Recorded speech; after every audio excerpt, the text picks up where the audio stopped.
நோய்வாய்ப்பட்ட மாத்திரை சாப்பிடுவது என்பது வெளிப்படையான காரணம். எந்த மனிதனாவது நோயை தீர்க்கக்கூடிய சக்தி இந்த மாத்திரைக்கு சுயமாக இருக்கிறது என்று நம்பவே கூடாது. அப்படி நம்பக்கூடாது. அதே மாதிரி தான் நோயை தீர்க்கக்கூடிய சக்தி அந்த தாயத்துக்கு சுயமாக உண்டு என்றே நம்பக்கூடாது. யார் நம்ப மாட்டாங்க. அப்ப இவரு நோய் வந்தால் மாத்திரை சாப்பிடுவாரு, அது சுன்னத்து. நோய் வந்தால் தாயத்து கட்டுவது சிறுக்கு. இந்த வித்தியாசத்தை சகோதரே உங்களுக்கு யார் சொல்லி தந்தா? அல்லாஹ் சொன்னானா, நோய் வந்தால் ஆஸ்பத்திரிக்கு மட்டும் போங்கள், ஓதி பார்க்காதீர்கள். ஆயத்தை கொண்டாருங்க.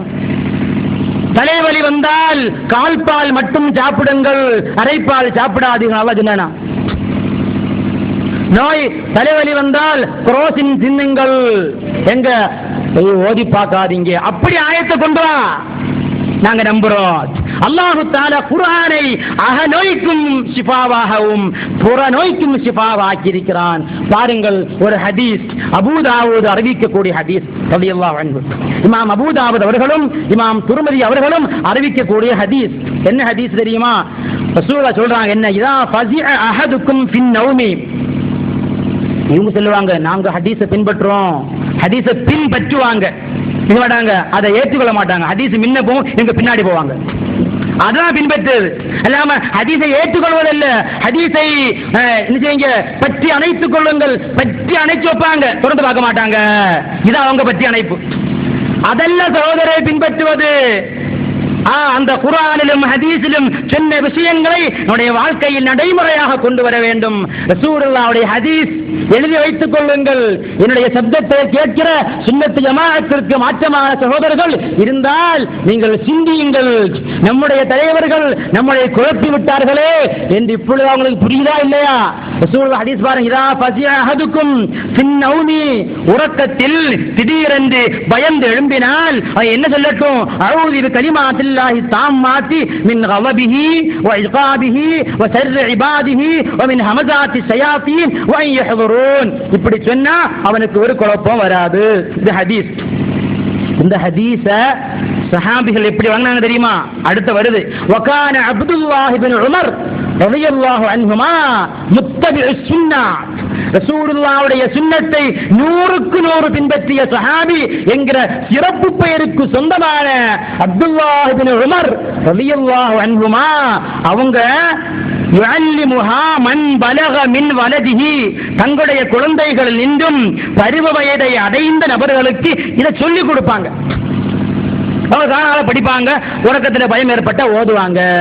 ஒமல்லம் எபுலுகு மின்ஹும், பருவ வயதை அடையாத ஓத முடியாத சின்ன குழந்தைகள் கதபஹா ஃபீ சக்கின், ஒரு தோல்ல எழுதி சும்மா அல்லகஹா ஃபீ உனுகிஹி, கழுத்தில தொங்க விடுவார்கள். இதுதானே தாயத்து சகோதரர்களே.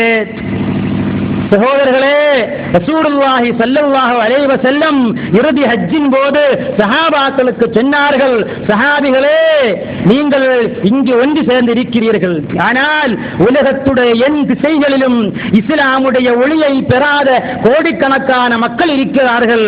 அந்த மக்களுக்கு நீங்கள் இஸ்லாத்தை எட்டி வைக்க வேண்டும் என்பதாக சஹாபிகளை உத்தரவாதப்படுத்தினார்கள். மூட பழக்கத்தை நடைமுறையாக கொண்ட சஹாபிகளையா இஸ்லாம் சொல்ல ஒப்படை ரசூலுல்லாஹ். என்ன வருது?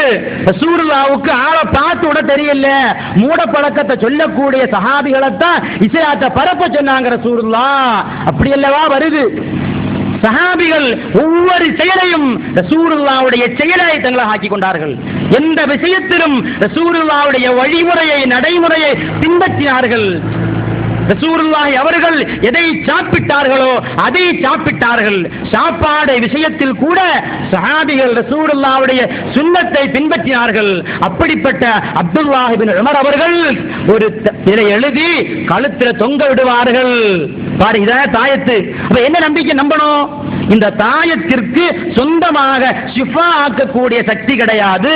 அல்லாஹு தஆலா தான் அதற்கு சக்தி கொடுக்கிறான். இதே போன்று நாம் சாப்பிடுகின்ற மாத்திரைகளுக்கு, நாம் போடுகின்ற இன்ஜெக்ஷன்களுக்கு சொந்தமாக நோயை நீக்கக்கூடிய சக்தி கிடையாது.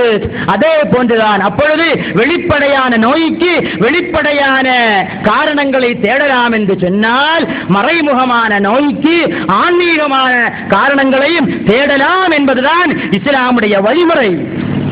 ஆயிரம் ஆதாரங்களை அடுக்க முடியும். எந்த இமாமாவது, எந்த ஆலிமாவது, எந்த சஹாபியாவது, எந்த தாபிஈயாவது மந்திரித்து ஓதக்கூடாது என்று சொன்னதாக ஹதீஸை காட்டுங்கள். அவர் சொல்றார், அன்னைக்கு ரசூலுல்லாஹி அவர்கள் மந்திரிப்பதை கடுமையாக விமர்சித்தார்கள் சொல்றாங்க. எவ்வளவு அப்பட்டமான பொய்!